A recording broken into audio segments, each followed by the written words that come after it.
दोस्तों स्वागत है आपका आज की हमारी इस सीरीज में। मैं प्रदीप सिंह आप सभी का हमारी इस ऑनलाइन क्लासेस में बहुत बहुत स्वागत करता हूं। देखिए, हम नागरिकता जो टॉपिक है उसको लेकर चल रहे हैं। नागरिकता से संबंधित हमने एक लेक्चर रिकॉर्ड कर दिया है, तो आइए उसे थोड़ा रिव्यू मार लेते हैं। उसके बाद हम देखेंगे दूसरा लेक्चर। और इस लेक्चर से पहले मैंने आपको बताया था कि जो है नागरिकता जो है भारतीय संविधान का जो भाग 2 है उसमें इसका प्रावधान किया गया है, और अनुच्छेद 5 से लेकर 11 तक जो है अनुच्छेदों में नागरिकता संबंधित जो प्रावधान है उनका वर्णन किया गया है। अनुच्छेद 5 से 11 तक मैंने आपको एक एक अनुच्छेद बताया था कि किस अनुच्छेद में क्या प्रावधान किया गया है, और जो भारतीय संसद है वो किस प्रकार से जो है नागरिकता संबंधित अधिनियम बना सकती है, किस अनुच्छेद में वर्णन किया गया है। तो अनुच्छेद 11 में कहा गया है कि भारतीय संसद के पास ये अधिकार होंगे कि वो नागरिकता से संबंधित जो है कोई भी प्रावधान बना सकती है, कोई भी कानून बना सकती है। तो अपने अनुच्छेद 11 का प्रयोग करते हुए भारतीय संसद ने 1955 में एक कानून पारित किया गया था। उस कानून का नाम था भारतीय नागरिकता अधिनियम 1955। तो आज जो जितने भी कानून पारित किए गए हैं, पर उसके बाद जो है इस नागरिकता अधिनियम 1955 में संशोधन होते गए। 1955 में उसके बाद 57, 60, उसके बाद 85, 86, है ना, 92, 2002, 2005, 2015, 2019, इस प्रकार से जो है संसद जो है समय समय पर जो है पारित करती गई, अधिनियम को पारित करती गई, उसे संशोधित करती गई। ठीक है, तो ये हमने देखा। और फिर हमने देखा कि नागरिकता संशोधन अधिनियम जो 1955 था उसके तहत नागरिकता प्राप्त करने का क्या क्या प्रावधान है। तो उसमें हमने देखा था कि 5 प्रावधान किए गए जन्म के आधार पर, है ना, जन्म के आधार पर क्या क्या टेक्निक है वो हमने बताया था, आपको देख लेना।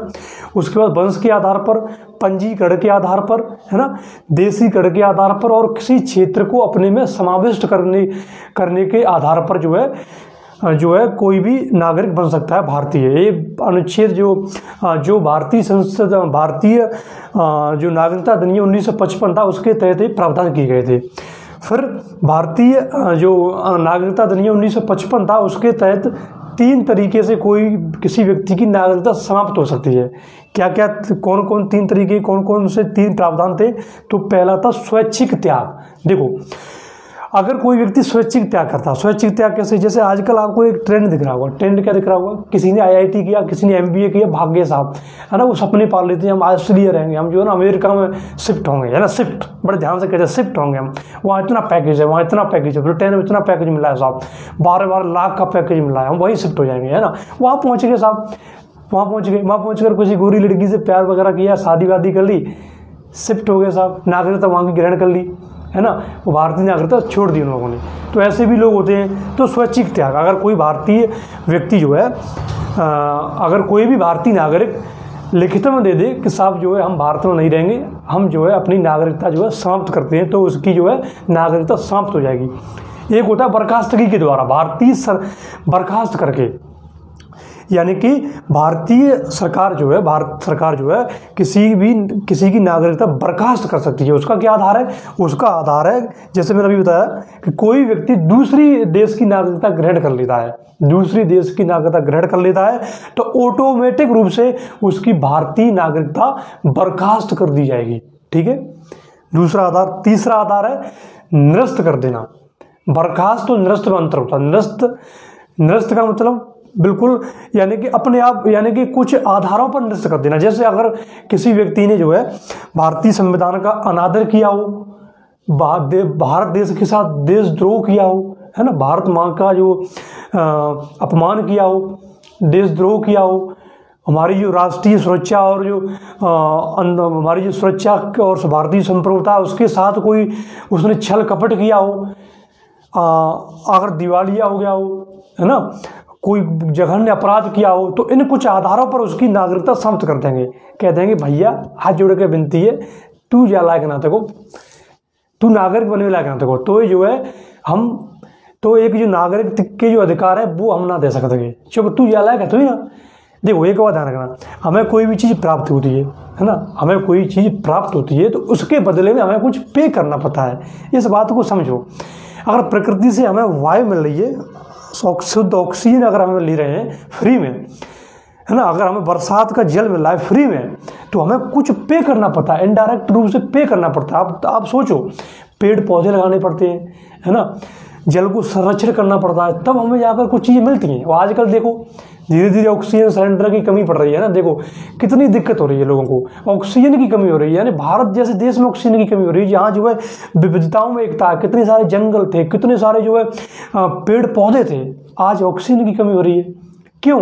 उसका रीजन यही है क्योंकि हमने लेते चले गए लेकिन हमने कुछ दिया नहीं प्रकृति को। बहुत बड़ा दुर्भाग्य, एसी वेसी लगा लेते हैं ना, कितना सारा पर्यावरण प्रदूषण कर रहे हैं, लेकिन पेड़ पौधे अच्छे खासे बंगला बनवा रहे हैं, है ना, निर्माण कार्य करवा रहे हैं, लेकिन हमने पेड़ पौधों को नष्ट कर दिया, कुछ दिया ही नहीं प्रकृति को।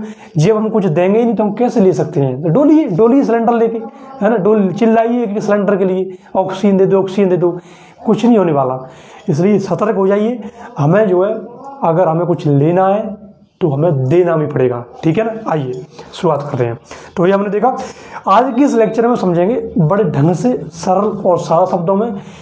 कुछ टेक्निक वर्ड होते हैं ना, आप देखते रहते होंगे, आप अखबारों में न्यूज़ में पढ़ते होंगे, उन्हें हम देखेंगे क्या टेक्निक वर्ड होते हैं नागरिकता से संबंधित।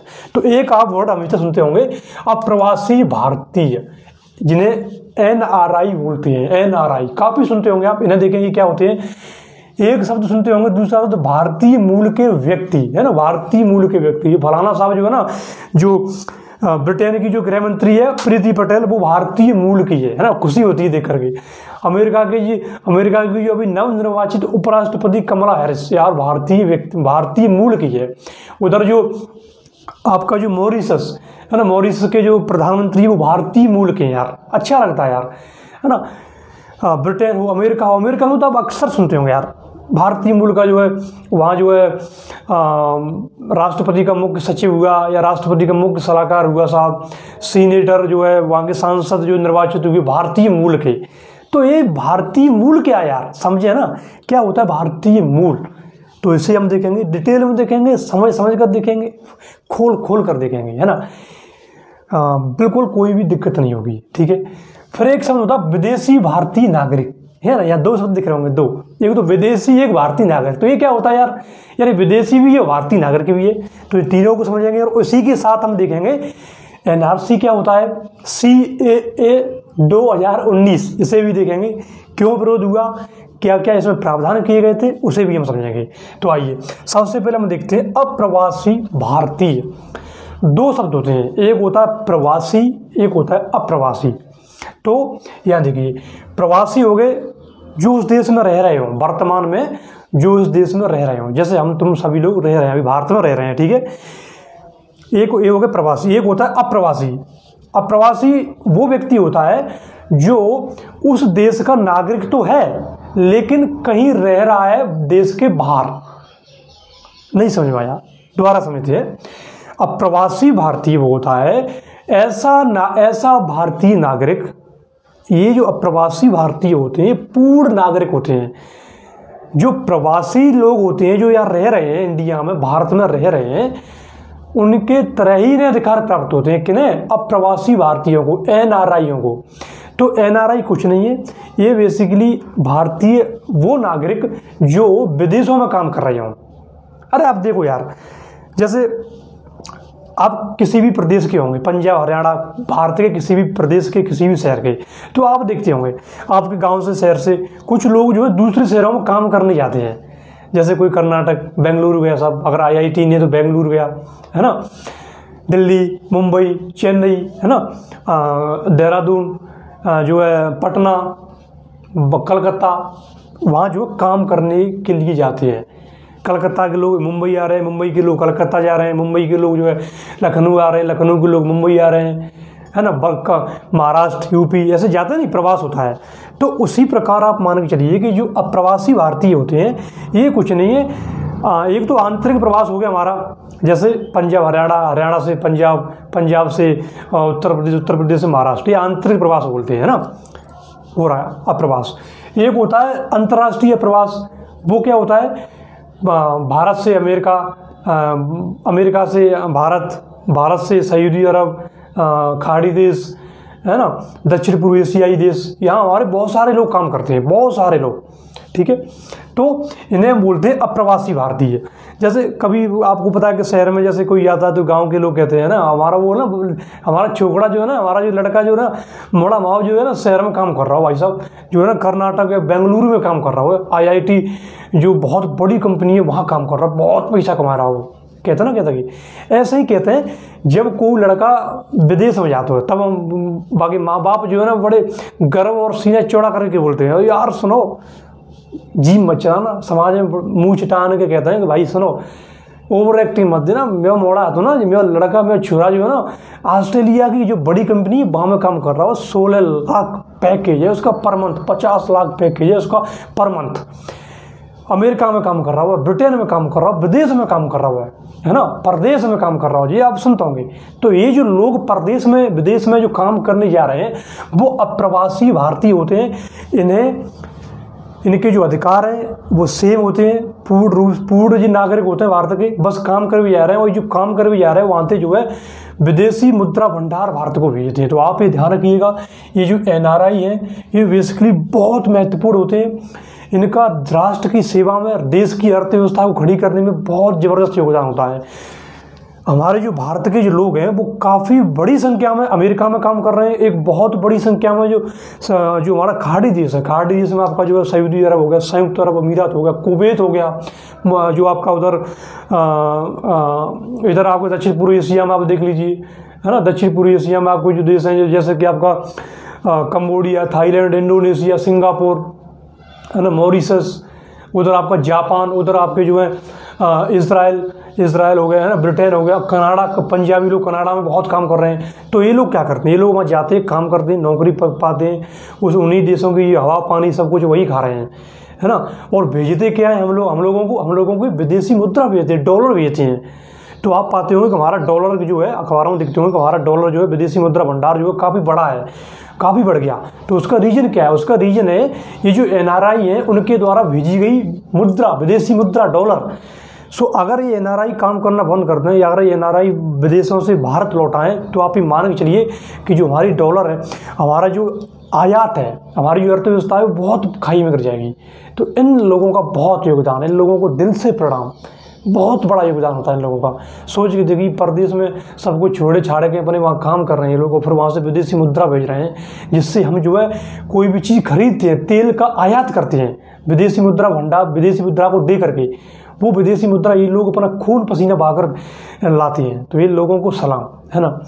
तो इन्हें हम बोलते हैं NRI। इनको सेम अधिकार प्राप्त होते हैं, वोट का अधिकार, मताधिकार का अधिकार, चुनाव लड़ने का अधिकार, जो एक प्रवासी भारतीय को प्राप्त होते हैं। ठीक है, अब प्रवासी भारतीय समझ में आ गया NRI क्या होते हैं, है ना, ढंग से समझाया मैंने अच्छे से। और एक ट्रेंड भी चल रहा है और होना भी चाहिए, जैसे आपको पता है ग्लोबलाइज्ड दुनिया में जो है ना आजकल ग्लोबलाइजेशन चल रहा है, तो यहाँ के वहाँ के यहाँ चलते रहते हैं। अच्छा, ये लोग जो जाते हैं ना अप्रवासी भारतीय, तो ये चलो वो पासपोर्ट वीजा मैं बाद में बताऊँगा, ठीक है, अभी हम पॉइंट पर आते हैं। अब हम आते हैं भारतीय मूल के व्यक्ति, ये क्या होते हैं। देखो, जैसे कि शब्द पे जाइए, भारतीय ऐसा व्यक्ति, ऐसा विदेशी नागरिक जो भारतीय मूल का है, यानी कि उसकी जड़ें भारतीय हैं।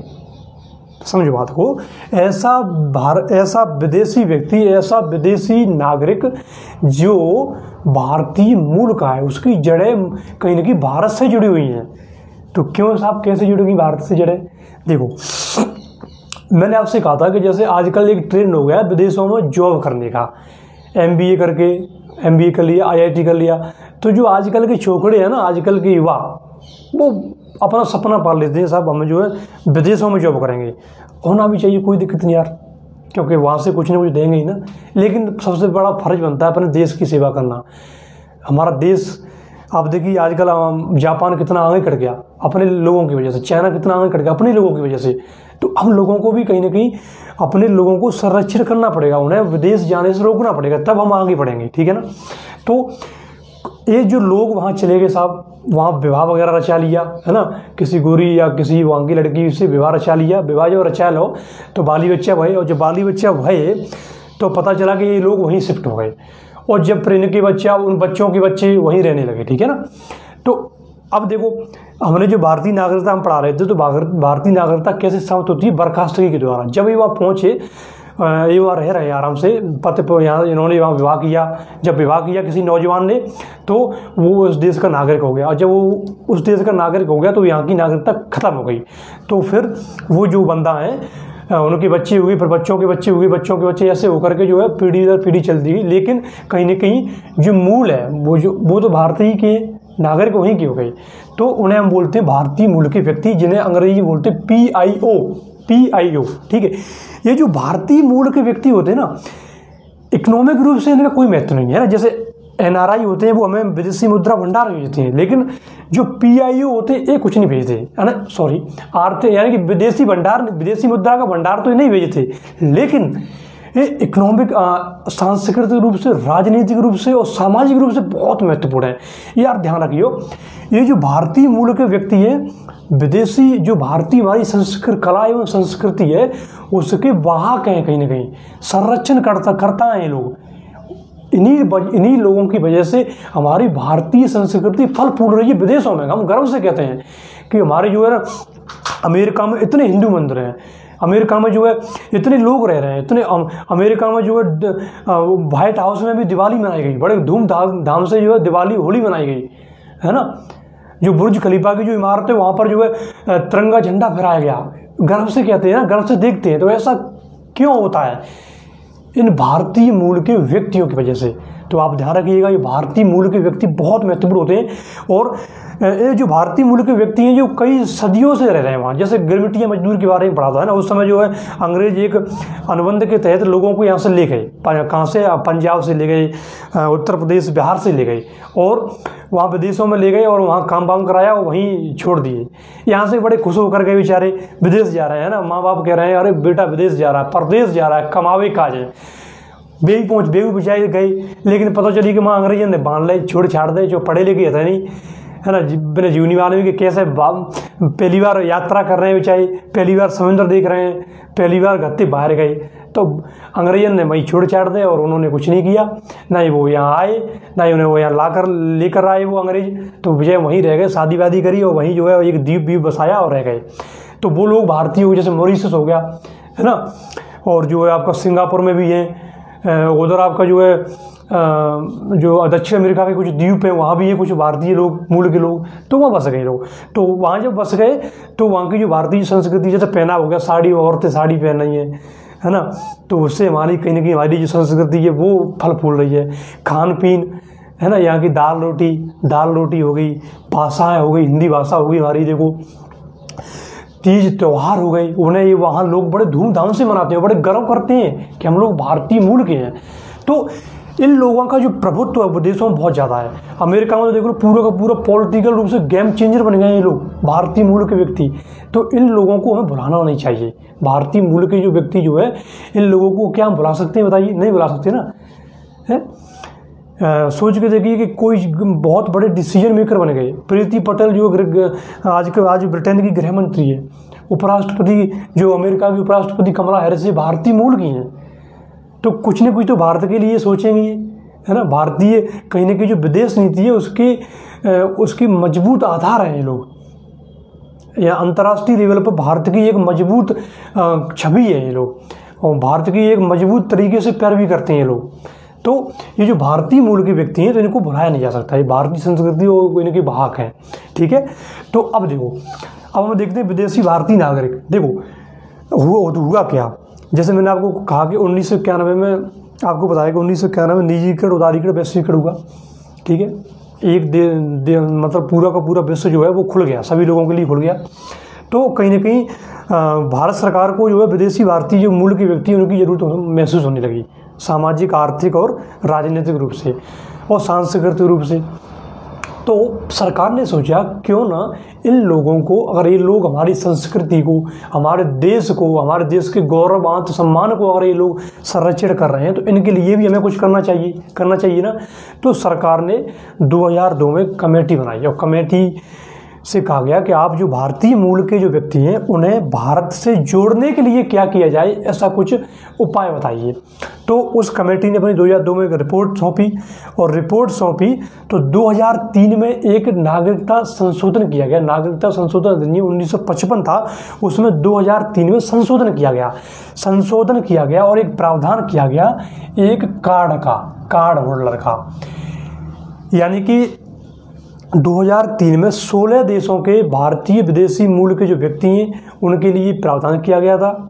अगर वो लोग भारत से जुड़ना चाहते हैं, भारत में आना चाहते हैं, भारत में घूमना फिरना चाहते हैं, तो उन्हें वो लोग एक कार्ड के आवेदन के लिए अप्लाई कर सकते हैं। अगर वो कार्ड प्राप्त कर लेते हैं तो उन्हें जो और विदेशी जो लोग होते हैं उनकी अपेक्षा कुछ ज़्यादा अधिकार दे दिए जाएंगे। ठीक है, तो देखो, तो वही जो विदेशी भारतीय नागरिक जो है वो बेसिकली जो कार्ड होल्डर जो विदेशी भारतीय मूल के व्यक्ति हैं उन्हें हम बोलते हैं विदेशी भारतीय नागरिक।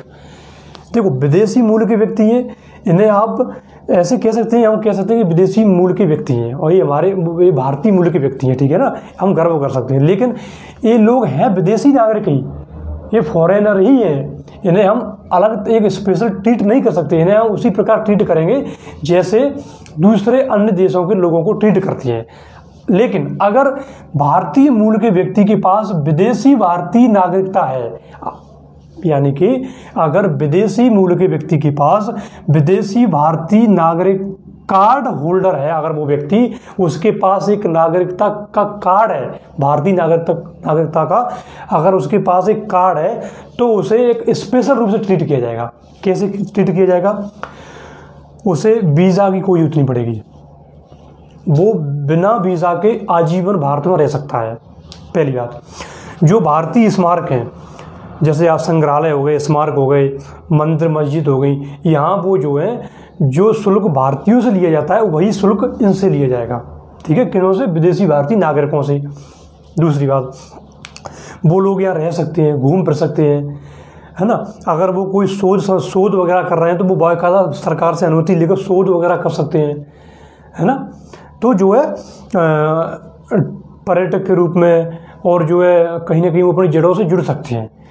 लेकिन अगर भारतीय मूल का कोई व्यक्ति है और वो अगर वो कार्ड होल्डर नहीं है तो वो एक तरीके से विदेशी होता है और उसके साथ वही ट्रीट किया जाता है जो एक विदेशी के साथ किया जाता है। ठीक है, तो ये देखो, विदेशी भारतीय नागरिक क्या होती है वो हमने देखा, भारतीय मूल के व्यक्ति क्या है वो देखा, और अप्रवासी भारतीय क्या होते हैं वो हमने देखा। अब हम देखते हैं पासपोर्ट और वीज़ा, वो किन्हें जरूरत पड़ती है और जो है क्या होता है। तो सबसे पहले हम देखेंगे पासपोर्ट। देखो, पासपोर्ट और एक होता है वीज़ा। ठीक है, देखो, पासपोर्ट जो होता है ये एक कार्ड होता है ना, समझिए साधारण भाषा में एक आइडेंटिटी कार्ड कह सकते हैं, एक पहचान पत्र होता है। जैसे हमारे पास आधार कार्ड है, वोटर आईडी कार्ड है, उसी प्रकार एक पासपोर्ट है। जिस प्रकार से वोटर आईडी कार्ड, आधार कार्ड को हम अपने देश में हम कहीं जाते घूमने तो हम दिखा देते हैं कि साहब हम भारत के लोग, हम यही इसी देश के लोग हैं, हम जो है पंजाब के, हरियाणा के, हमारे पास वोटर आईडी कार्ड है, हमारा आधार कार्ड है। ठीक है, अगर जैसे आप माने चलिए कि आप जम्मू कश्मीर गए या आप जो है हरियाणा गए या दक्षिण भारत गए, तो अगर कोई पुलिस केस वगैरह बनता है तो आप बाकायदा दिखा सकते हैं साहब देखो हम भारतीय लोग हैं, हमारे पास ये आधार कार्ड है, ये हमारा वोटर आईडी कार्ड है। ठीक है, अब आप सोचिए कि कोई व्यक्ति, यानी कि हम जो आधार कार्ड है, वोटर आईडी कार्ड है या ड्राइवर लाइसेंस है, उसे सिर्फ भारत के लोग ही जानते हैं, नहीं उसका वो जो चलेगा वो भारत में ही चलेगा। अब आप सोचिए कोई व्यक्ति जैसे अप्रवासी भारतीय है गए, ये दूसरे देशों में जा रहे हैं, तो दूसरे देशों में जा रहे हैं, अमेरिका में जा रहे हैं, ब्रिटेन में जा रहे हैं, कनाडा में जा रहे हैं, तो वहाँ के जो लोग हैं, वहाँ की जो सरकार है, उसे कैसे पता चलेगा ये किस देश के लोग हैं? भाई पहचान, एक आइडेंटिटी कार्ड होती है ना। तो एनआरआई जो जा रहे हैं, संयुक्त अरब अमीरात हो गए, वहाँ जा रहे हैं, तो उन देशों को कैसे पता चलेगा कि ये जो लोग हैं ये भारतीय हैं, या वहाँ की जो पुलिस है, प्रशासन है, उसे कैसे पता चलेगा ये लोग भारत के हैं? तो जो पासपोर्ट होता है वो जो व्यक्ति जो भारतीय नागरिक, ये पासपोर्ट भारतीय नागरिक के लिए बनता है और उस भारतीय नागरिक के लिए बनता है जो विदेशों में यात्रा करने जाते हैं। जो एनआरआई होते हैं वो पासपोर्ट धारक होते हैं। ठीक है, और वीज़ा क्या होता है? वीज़ा बेसिकली किसी देश में जाने के लिए उस देश की सरकार से एक अनुमति पत्र होता है, अनुमति, एक आज्ञा पत्र कह सकते हैं, अनुमति कार्ड बोल सकते हैं आप, कि साहब हम आपके देश में आना चाह रहे हैं तो आप हमें अनुमति दीजिए, तो उसे हम बोलते हैं वीज़ा। जैसे अगर NRI आ रहे हैं कहाँ, अमेरिका में, संयुक्त अरब अमीरात में, कुवैत में, तो ये लोग बाकायदा पासपोर्ट बनवाएंगे, वो तो हो गया इनकी भारतीय आइडेंटिटी, लेकिन वीज़ा होगा इनका, उस देश की सरकार ने इन्हें अनुमति दी है, वीज़ा दिखा देंगे साहब आपने हमें अनुमति दीजिए इसलिए हम यहाँ पर आए हैं, ठीक है। वीज़ा दो तरीके का होता है, एक तो टूरिस्ट वीज़ा होता है, जैसे मान चलिए कोई घूमने फिरने आ रहा है, वैसे ही डोले में ताजमहल वगैरह है ना, हनीमून मनाने के लिए जाते हैं, हनीमून हो गया, रंग रसिया प्रेम दीवाना है ना, अपने आराम से घूम फिरने जाते नहीं है ऐश करने के लिए, तो वो होता है टूरिस्ट वीज़ा, उसे हम बोलते हैं पर्यटक वीज़ा। एक वीज़ा होता है आप किसी स्पेशल वर्क के लिए जा रहे हैं, स्पेशल काम के लिए जा रहे हैं, जैसे जो NRI होते हैं उनके पास एक जो वर्क परमिट होता है वो वाला वीज़ा होता है, यानी कि जो आप स्पेशल काम के लिए जा रहे हैं, आप पढ़ने जा रहे हैं, आप जो कुछ शोध करने के लिए जा रहे हैं, आप जॉब के लिए जा रहे हैं, है ना। तो बेसिकली दो तरह का वीज़ा होता है। तो पासपोर्ट वीज़ा क्या होता है ये हमने देखा। अब हम आते हैं आगे वाला जो टॉपिक है हमारा, वो है NRC क्या है, और जो है नागरिकता संशोधन अधिनियम 2019, तो इसे देखते हैं, है ना। मुझे पता होगा आपके दिमाग में अच्छी तरीके से बैठेगा होगा ये सारे तीनों शब्द क्या क्या है, बिल्कुल नहीं भूलेंगे, ठीक है। आइए, जो हमारा तीसरा आगे वाला लेक्चर है, टॉपिक है, वो है नागरिकता संशोधन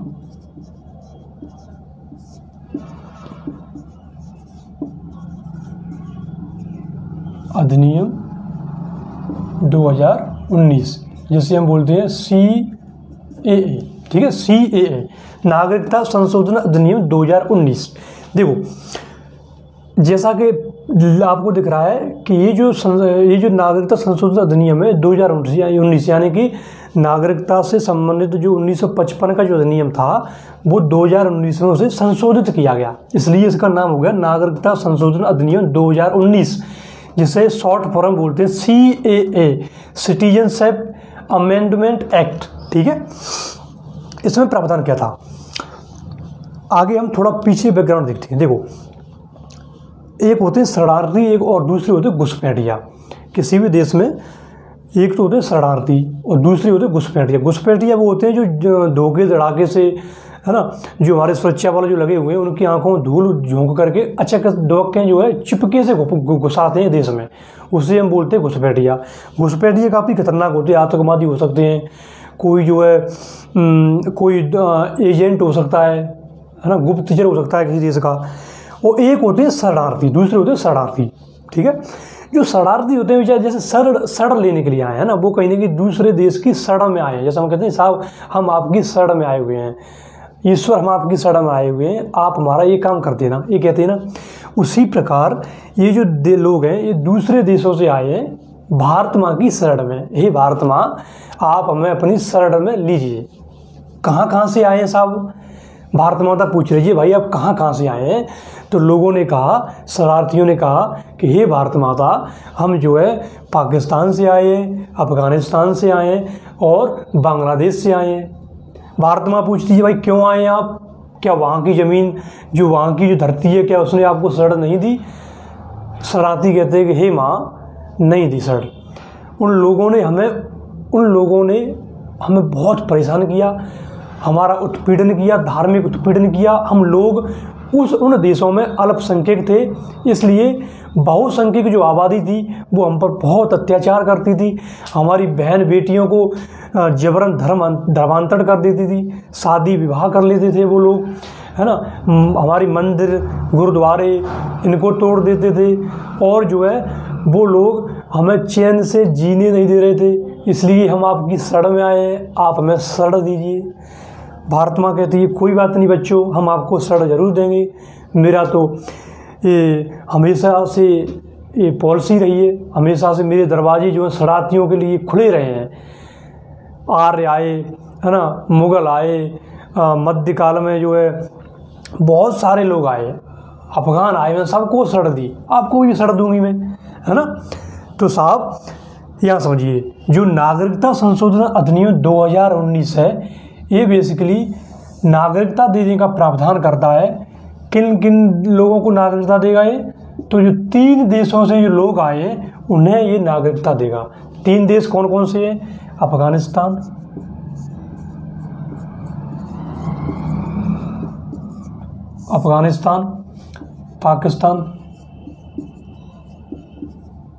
पाकिस्तान, बांग्लादेश। ध्यान रखिएगा, प्रश्न आ सकता है, प्रश्न आता है कि नागरिकता संशोधन अधिनियम 2019 जो है वो किन किन देशों से आए हुए शरणार्थियों को नागरिकता देता है, देने का प्रावधान है उसमें। तो अफगानिस्तान, पाकिस्तान और बांग्लादेश। ठीक है, अगर कोई भी शरणार्थी जो है कहाँ से आया है, अफगानिस्तान, पाकिस्तान और बांग्लादेश से, तो उसे नागरिकता दी जाएगी। लेकिन यह ध्यान देने की बात है, शरणार्थी, और शरणार्थी में कौन कौन होंगे? शरणार्थी में 6 धर्मों के लोग, 6 धर्मों के लोग। 6 धर्म कौन से हैं साहब? हिंदू, सिख, जैन, बौद्ध, पारसी, है ना, 1 2 3 4 5, हिंदू, सिख, जैन, बौद्ध, पारसी, तीसरा कौन सा है? 1 मिनट, और ईसाई, है ना, ईसाई, छठवा ईसाई। धर्मों को लेकर भी पूछ सकता है, किन किन धर्मों के लोगों को नागरिकता दी जाएगी, उसमें दे देगा और एक धर्म नहीं देगा। तो आप ध्यान रखिएगा, है ना, इनमें से 3 दे देगा, 1 नहीं देगा, बताइए कौन सा नहीं है। तो आप ध्यान रखिएगा, हिंदू, सिख, जैन, बौद्ध, पारसी और ईसाई, यानी कि आप मुस्लिम को छोड़ करके इन 6 धर्मों के लोगों को नागरिकता दी जाएगी। ठीक है, अब कुछ लोगों ने सवाल किया, है ना, विपक्षी पार्टी होती है, राजनीति है, तो वो कह रहे हैं यार तुम ये बताओ, तुम कहते हैं कि भारतीय संविधान जो है ना, हम कहते हैं, हम गर्व से कहते हैं भारतीय संविधान जो धर्मनिरपेक्षता की बात करता है और जो है कानून की समझ समानता की बात करता है।